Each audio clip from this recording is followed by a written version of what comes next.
Welcome everyone to another I've Heard of Her with the Civil War Museum in Kenosha, Wisconsin. We're so excited that you're joining us today virtually. Today we're going to be talking about Queen Liliuokalani, who is the last monarch of the Kingdom of Hawaii. So we're really excited to talk about it, but first, who we are. My name is Jen. I'm Curator of Education at the Kenosha Museum campus in Kenosha, Wisconsin. So I get to do a lot of these really great fun virtual programs with you, as well as some on-site stuff too.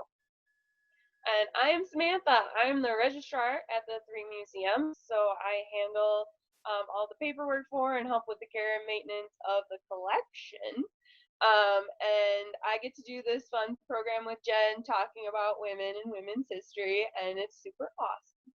Absolutely. And I'm glad you brought that up, because the reason we do this program is because it aligns with the 100th anniversary of women's suffrage. So for the last almost year, we're coming up on almost a year, we've been doing programs once a month that focus on women that you may have heard of, but you don't know why they were famous. So we're trying to break down their life a little bit. Before we start, we just wanted to kind of give a disclaimer. We are not Native Hawaiians, so we're going to try our best, but we might not pronounce some of the words and some of the names correctly. We apologize very much for that. We've done our research, but living in Wisconsin, we're not exactly very close to Hawaii geographically, as much as we wish we were. Yeah. You will also notice this program is a little bit longer than our normal online versions of I've Heard of Her, which is our monthly series. And that's because this was our last one that we were supposed to do before the closing back in March. So this is designed to almost be a full-length one, which would have been around an hour. We've cut stuff, so hopefully it won't be that long. But you will notice that it's a little bit longer because we felt there was nothing that we could cut out that really made the story whole. And then lastly, there's a lot of injustice in this story. So we want to make sure that we talk about it from the Native Hawaiians perspective and not the European centric. So you will notice that this is a little bit biased. Samantha and I fully acknowledge that we side a little bit more with the Native side than we do with the Europeans in this particular case, or the Americans in this particular case. So you'll notice that we are a little harsher when we talk about them, but we also want to make sure that we take a second and connect it to those that we are on their ancestral land too. And so that is the Potawatomi people, along with several other Native nations, but we at the museum really talk about the Potawatomi and how they lived in Kenosha. So we just wanted to take a moment and kind of recognize that we are on their land today. All right, so just a little bit of context for those of you who don't know. Hawaii was settled about 400 BCE. The first people came from Polynesia. They sailed on over there, and they traveled about 2,000 miles in a canoe, which I cannot imagine doing at all. So that's remarkable. And they fished and farmed and were ruled by chieftains. And they did this for a very long time until January 18th, 1778, James Cook landed on the Hawaiian Islands. Liliuokalani's great-great-grandfather was actually the high chief at the time, and there was about 300 to 400,000 Native Hawaiians living on the islands in 1778. And Cook decided he was going to name this place, obviously, because that's what Europeans did, and he named them the Sandwich Islands after the Earl of Sandwich. Yes, that sandwich guy. So he also has those islands named after him, including a food. So Cook, he came, he named them the Sandwich Islands, he left, and he came back a year later, and they killed him. So James Cook is gone, he's dead. And from 1791 to 1810, King Kamehameha conquered the other chieftains, and he actually united the Hawaiian Islands, and that's where we get the Kingdom of Hawaii. He died in 1819, and he's celebrated every year on June 11th. So just a couple months ago, we missed his celebration. Missionaries came in 1820 to try and Christianize the islands. Traders, whalers followed. Wooden houses started to be built next to their grass huts. And like I said, the native population when Cook first landed was about 300 to 400,000. In 1853, it's down to about 70,000 people. So that really just shows, similar to the contiguous U.S. states and what happened to the native peoples there, that contact with white people really decimated the native population with disease mainly. And but the they had this kingdom now. The U.S. actually recognizes their independence in 1826 by signing a treaty, and they established diplomatic relations in 1853. And so this was the beginning of the U.S.-Hawaiian relationship. And Britain and France followed suit in 1843, and it really became like, okay, yes, there is this Hawaiian Kingdom. Apparently, it only exists if Europe acknowledges it. So, during the Civil War, to connect it to our museum, the need for sugar skyrocketed. And Hawaii, that was one of their major cash crops, is cane sugar. And so that really started, again, this relationship between the U.S. and Hawaii. And the U.S. became a major importer of Hawaiian sugar. And people started to go to Hawaii to put up sugar farms. And it was really, they increased tenfold in just 4 years. So it was a major thing. And so there you go. There's a little background. That's a bit how we got here. So we're a kingdom. We have relationship with the United States and Hawaii. Mm-hmm. But the kingdom is ruled by themselves. Yes. It's just a diplomatic relationship. It would be like, our president going over and talking to the Queen of England, right? There's no ruling relationship there. It would just be two world leaders meeting type thing. That's where we are right now. Perfect. So let's talk about Queen Liliuokalani. And she's not born Queen Liliuokalani. And this monarch is a lot different than the European monarchs that we hear about, that it's really you're born into the monarchy or you marry into the monarchy. This one is a little bit different, and we're going to try and scratch the surface of understanding. So she's actually born Lili'o. So it is not Liliuokalani, it is Lili'o. And she is born in a grass hut. And just to give some context, lights were, so basically when she was born in 1838, we are still learning a little bit more. Sorry, we wrote a note that I'm like, I don't necessarily understand it, so I'm going to skip it.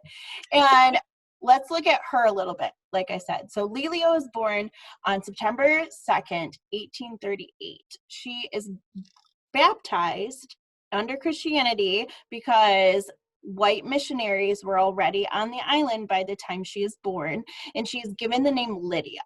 So she goes by Lydia quite regularly when she's in school as well, and we're going to talk about her school. But Lili'o is adopted by chiefs of a higher rank than her own family.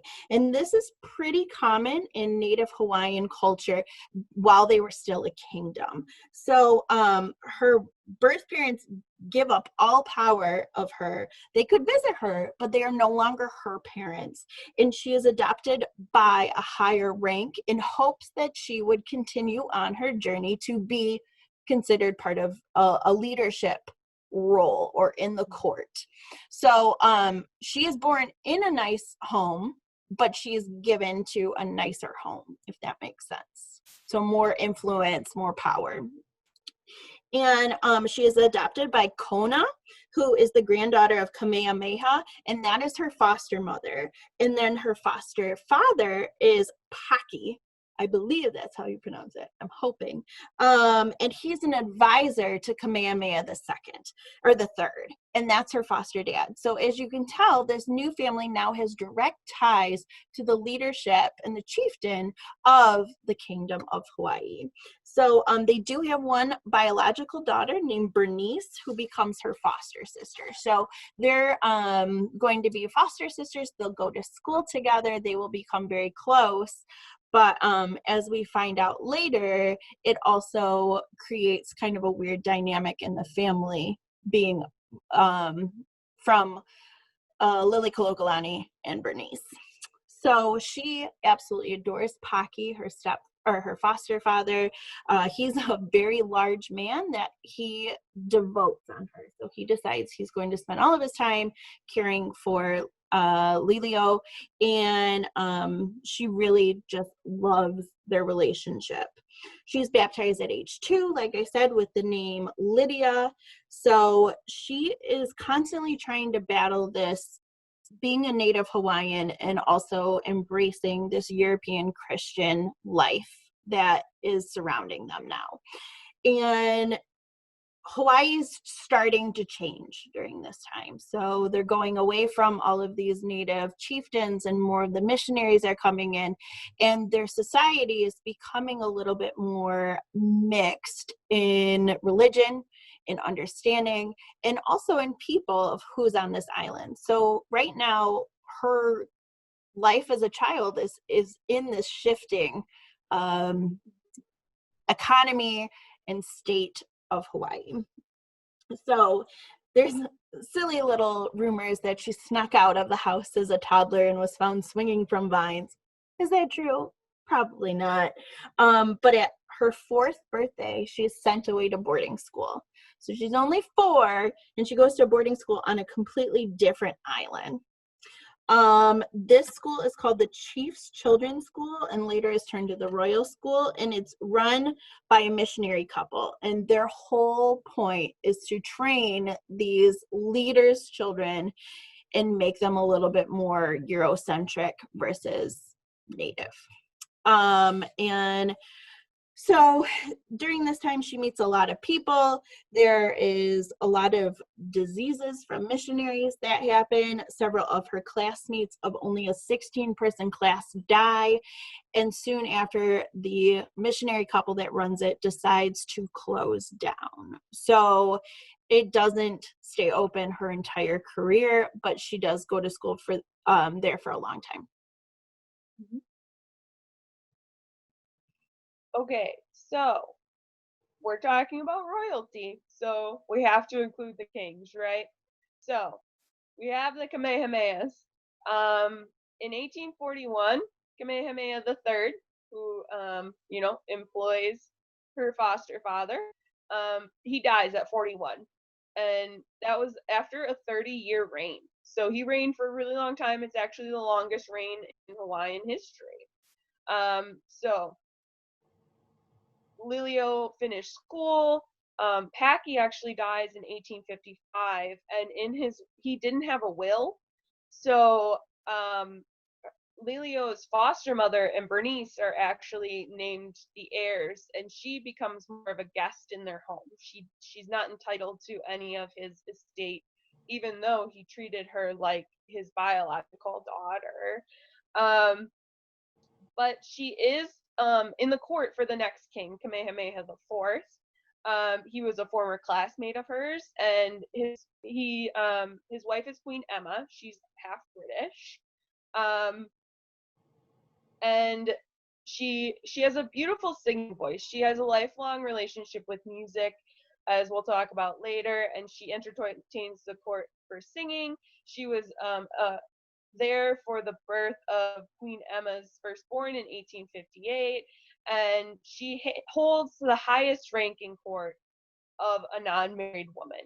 So she has become, her parents, what they were hoping for. She has become very, very powerful in the court. his reign doesn't last very long. By November 30th, 1863, he dies at the age of 29. So he was very young. And actually, Liliuo's brother ascends the throne and becomes Kamehameha the Fifth. And this is her birth brother, not her foster brother. Right. Mm-hmm. And he started bringing back more Hawaiian ways. Liliuo's husband becomes the governor of Oahu, which we're going to get to in a second, and which she welcomes because they don't get along. Also, we'll get to in a second. And the king asks Liliuo to start revitalizing the native language, and she works to translate books. She writes the national anthem for Hawaii, again, with music, and which we will get to in a second. As the king is dying, Bernice, he asks her to take the throne, and she says no. So that's where we are. But we're gonna back up a minute because she has a husband. Yeah, we just like casually threw that in. Yeah, like, oh yeah, by the way, she's married. So she does have a husband. She, though, is briefly engaged to another man named William. He's a Hawaiian prince. So again, kind of that royalty in the court, someone that she would see on a regular basis. However, he has a heavy drinking problem. So her sister does not approve. So Bernice is like, no. And she obviously listens very, very closely to Bernice, and she'll use Bernice as a confidant throughout. But instead, they went with a safe choice, according to the sister, which was a former classmate, John Dominus. And his family has business relations with Bernice's husband. And he's never described as handsome. He's never described as a good man. But you can see him on the slide, so you can make judgments on your own. They were engaged for over 2 years when it happened. So again, this was kind of pushed at her. She did know him from very early on. He's older than her by, I think, about 6 years, and they were engaged for 2 years. They were set to marry on her 24th birthday. He was 30, she was turning 24. But the wedding is actually pushed back because the king's son dies and the kingdom goes into mourning. So it's inappropriate for someone that high up to get married during this time. So they get married on September 16th, 1862, and they move into Washington Palace, which is her mother-in-law's house. So you can see it behind us. Her husband is the only child. His dad dies young. And so the mom, or actually his dad gets lost at sea. We don't even know when or if he passes. I believe we called her a monster-in-law when describing her, because his mother really hates Liliuo during this time. So she is really against Liliuo being in the house. Liliuo is not happy to be there, and it really starts wearing on their marriage too. So she is very happy. She loves when they're separated. She always stays faithful to him. He does not stay faithful to her.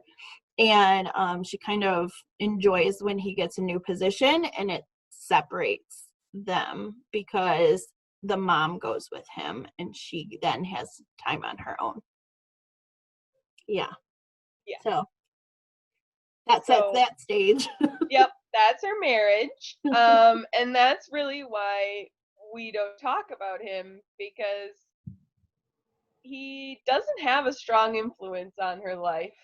So that's context. So the new king, I misspoke before. The new king was not Liliuo's brother. It was Kamehameha the IV's brother, became Kamehameha the Fifth. The Kamehameha the Fifth is on his deathbed because he was a big alcoholic. And so he only lasted about a year. While he was on his deathbed, he asked Bernice to be his heir. She says no. And so there was actually an election to hold the new monarch, which is very different. And it was between Queen Emma, who I mentioned before, and this is where we get the Native Hawaiian names.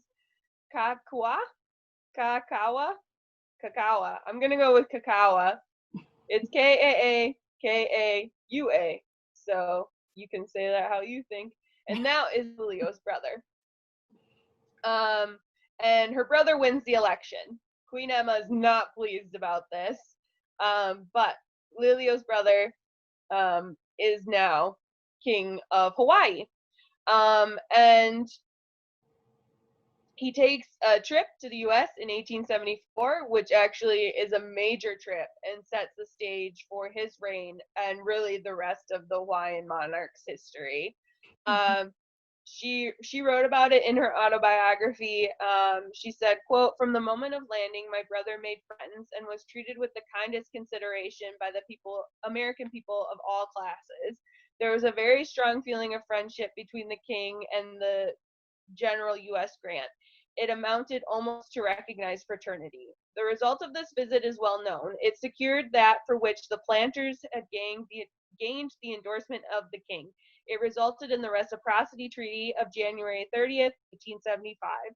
So this, one of the very first official acts of King Kalakaua, was very satisfactory to the party in power, but even then there were few who protested against the treaty, as an act which would put in peril the independence of our nation." So she's writing this later. She publishes her autobiography, I think, in 1898. So she has about 20 years foresight about this, right? This reciprocity treaty gives the planter class a lot of power, which is mainly white American men. And it actually gives them almost exclusive use of Pearl Harbor, which did exist already at this time. And so that's why I kind of want to mention it. It sets up later events. In 1875, Lili'uokalani and Kalakaua's sister, she has a baby, and it's the first baby born into this new royal line. So it's huge deal. Really cements their royal line and their royal claim, because remember, Queen Emma has a daughter or a child, so there was already a new royal generation, but now this royal generation is really cemented. And when the younger brother dies of Kalakaua and Lili'uokalani, instead of making that child his heir, Kalakaua makes Lili'uokalani the heir, and that's when she becomes Liliuokalani, which means Lilio of the heavens. She hates this name, absolutely hates it, but that's the one she was given, and so now she is Princess Liliuokalani. Her brother, real terrible at being king. He overspends, and he trusts the American planter class, who are trying to basically cripple his government. He goes on these trips and he does renovations, and these guys are supporting him because they're making a profit, right? It's one of those things. For some reason, though, the Hawaiian people also love him. He's known as the Merry Monarch, and it's thought because he loved music, and he despite all of his horrible policies, it made people proud to be Hawaiian. So 1878, Lili'uokalani travels to California. This is when her husband actually fathers a daughter, not with her. It was with a member of the household staff. She's devastated by this. But she does end up adopting the son, like Pocky did for her. And she also ends up adopting a daughter she names Lydia. In 1881, the king decides, I'm going to travel the world. I'm going to circumnavigate the world. Liliuokalani, you're in charge. So she had a couple challenges. There was a smallpox epidemic, and she put all these rules in place, like a travel plan, institutes days of prayer. And when people said, you're doing a terrible job, it's still spreading, she basically said back to them, you're not listening to me. It's not my fault that you're not following the rules that I put in place to help you. So she was a very strong woman and very set and a strong-willed leader, as you can already see. She had some sass. She did have some sass. And so also in 1881, she had a little carriage accident, and she was carried through the streets of Honolulu on a stretcher, and it said that the people wept for her as she walked by, and it took her a while to recover, but she eventually does. But this also shows from this story, if it's true, the people already do love her, even though she has said to them, you need to listen to me, and was kind of, I mean, she was nicer than that about it, but people love her. So she's already getting experience as a leader, and she has the love of the people. Let's, though, talk about some people that don't love her. Oh, no. There she is, left in charge. We forgot to turn the page. We didn't switch the slide, but there That's she okay. is. There she is, in the court. Mm-hmm. So let's talk about some people that don't love her. And the first one is Klaus Spreckels. So he is a sugar he's made his fortune on sugar and the sugar plantations. He has a ton of money. He travels between California and Hawaii. He owns a lot of land on Hawaii, and he finds his way into her brother's circle. So he's one of those ones that are not officially, but kind of officially in the equivalent of the cabinet, right? He's helping him make these decisions. He's shady because he's putting his interests above the Kingdom of Hawaii's interests. So he is trying to get her brother to give him more land and lower costs for him. He's just trying to make more money, and he actually becomes the biggest creditor for the islands, which that's not great. So he ends up getting his son is mad at a newspaper for talking bad about his dad, and he tries to kill a journalist who wrote that article. So and basically it was talking about how he was the island's biggest creditor. He is holding at least $1.3 million of the kingdom's debt, and that is back during that time in the 1880s. So that's a lot of money. And the Spreckels himself, so his son tries to kill the journalist. Spreckels gets mad at the king and gets in a huge fight. The king is livid and actually storms off and asks England to give him a loan to buy kind of the debt back from Spreckels. So yeah, that's one guy that does not like Queen Liliuokalani. And the other man is Stanley Dole, which most of us know at least his last name when we go to the grocery store. So Stanley Dole is also very shady. I believe in our notes we put, what a jerk. Yeah. So again, bias. And he makes his way into the government too, and he's working on that king's kind of like fake cabinet equivalent, and he's being an advisor to the king. And it's really looking at, are both of these gentlemen doing what's best for the kingdom or doing what's best to make money? And it looks to be doing what's best to make money. So he's encouraging spending, and finally the king realizes after like multiple months of hearing spend money, spend money, spend money, hey, wait a minute, you are spending too much money. And he's also like behind their back writing articles about how bad the leadership of Hawaii is. So he's kind of trying to, and he's doing it anonymously. So he's never signing his name. He's bad talking the leadership, and he's also spending the leadership's money. So he's doing what he can to kind of undermine them, and especially doing it behind their backs. Mm-hmm. So those are the players we have. And now we have what's called the Bayonet Constitution.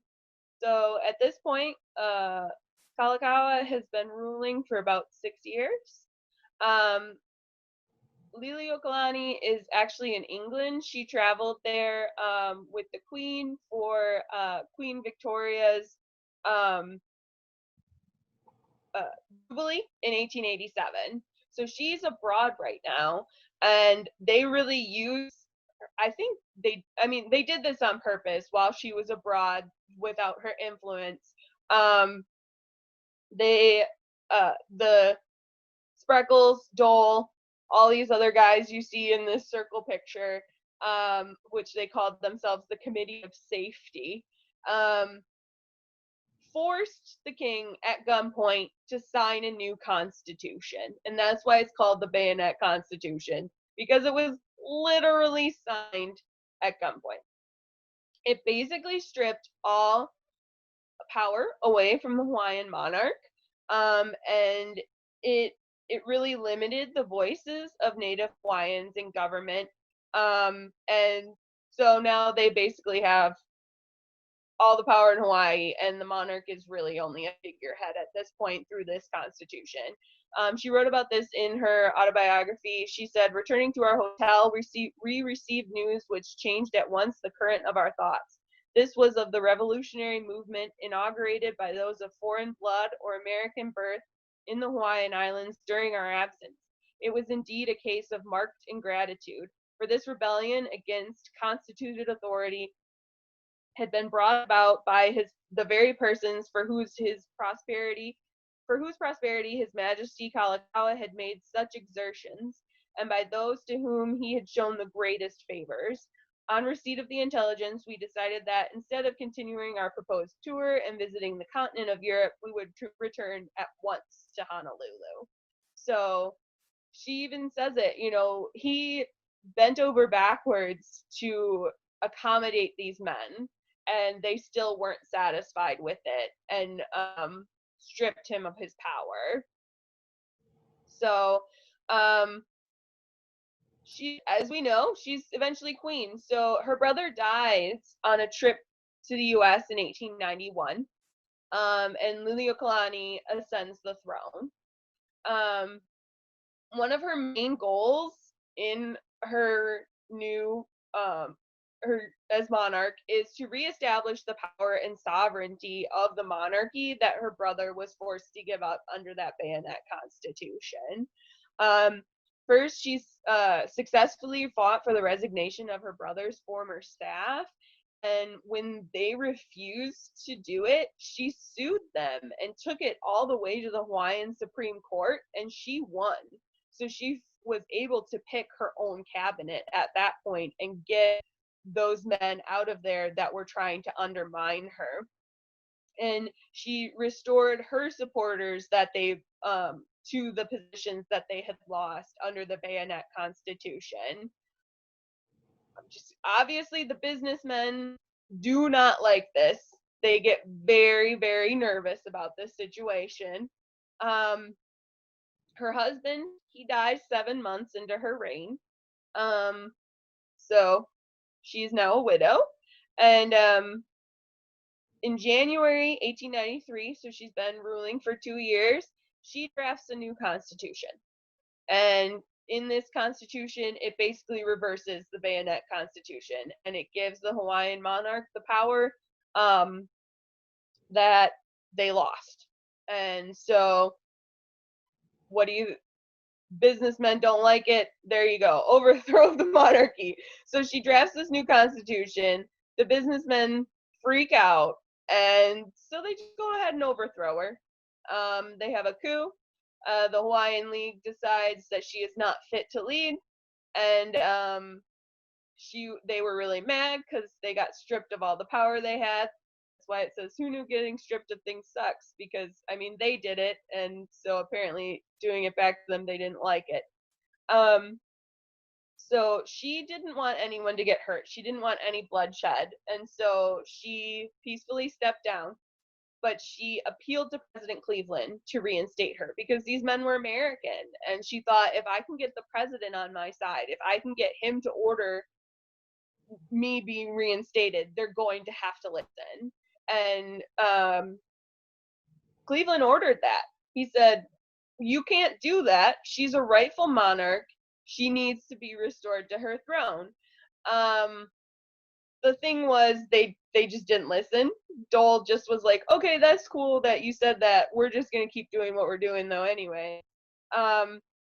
So Liliuokalani, at this point, she's a deposed monarch, and she moves from Iolani Palace, which is the royal palace, back to Washington Place.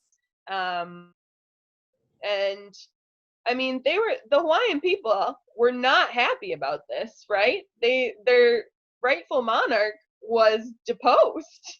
And in 1895, so 2 years later, they had been plotting and planning to restore the monarchy, and they had been secretly importing arms to have an armed rebellion and overthrow these American businessmen that had taken over the government. Unfortunately, they were caught, and the army was listening to the American businessmen. They were not on the rebel side, and Dole accuses Liliuokalani of being involved in the plot. It's unclear if she was actually involved or not. They were using coastline of one of her properties to smuggle in the arms. She claims she didn't really know about it, but again, unclear. So she is arrested and dragged back to Iolani Palace, where she is held pending trial. So this is photos of the guards. I mean, you clearly need a lot of men to keep her in the palace, and that's a photo of her being led up after her arrest. This is a lot. That's what's happening now. So yeah, it's a lot. Yeah. And so we know that the trial was held by white men that accused Liliuokalani of treason. She is found guilty. She is fined $5,000, and she is sentenced to 5 years of hard labor. Well, at least that part is squashed, and instead she is placed under house arrest in her palace. She is made to live in one bedroom on the second floor. She is allowed one lady in waiting, so one person to help her, and absolutely no visitors. She is allowed to return to Washington Place in 1 year. So she's by herself in one. During this time, when she was in the palace, she does write Aloha. Oh, geez, I messed that one up. Sorry. But she writes this famous song during her time in kind of solitary, when she's alone and she's reflecting back on her time as the monarch. And remember, we talked about a little bit balancing this native versus European culture that she's always been exposed to, and this song becomes one of the most famous songs in Hawaiian music. She formally advocates in order to get pardons for the people involved, and she fought against the U.S. annexation of Hawaii, but it happens anyway, and in July 1898, Hawaii is an American territory. So despite her wishes, what she's trying to do, it still becomes a U.S. territory. And let's talk, oh, look at that dog. Let's talk a little bit more about her. It's so cute. She withdraws from public life. She publishes Hawaii's Story by Hawaii's Queen, which is her autobiography, in 1898. And then Queen Liliuokalani dies in her bed from a stroke at Washington Place on November 11th, 1917. So she really kind of lives her last years, 20 years, by herself in kind of in prison, basically. She's not allowed to be your monarch. She's not allowed to do much. Mhm. Yeah. So that's the story of Queen Liliuokalani. Yeah. We usually end with a question. We felt like this might be a longer session, so we didn't ask a question this time. But Samantha, do you have anything you want to ask? Just want to check in. How you feeling? That was. I mean, it's a sad story, right? We started out so promising. Her parents gave her up so she could be adopted into a higher family, and it worked. She ended up being, the highest unmarried woman in the court, and then even A once she's queen. married, her husband is being given, these positions of prominence. She's named the heir. She becomes queen, and it kind of it all fell apart, and it's to me it's a sad story. It's a sad story of yeah, colonialism and industry.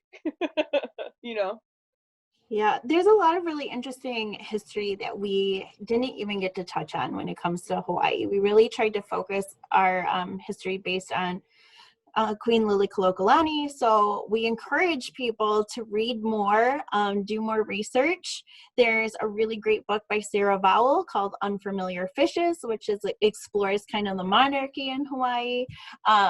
So please continue to do research. If you have any comments for us, any questions for us, we'll try our best.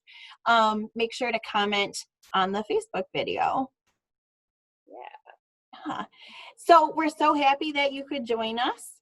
I know that this was a little bit longer than normal. So next time we're going back to our shorter mini-sodes almost. And our next one, do you want to tell them?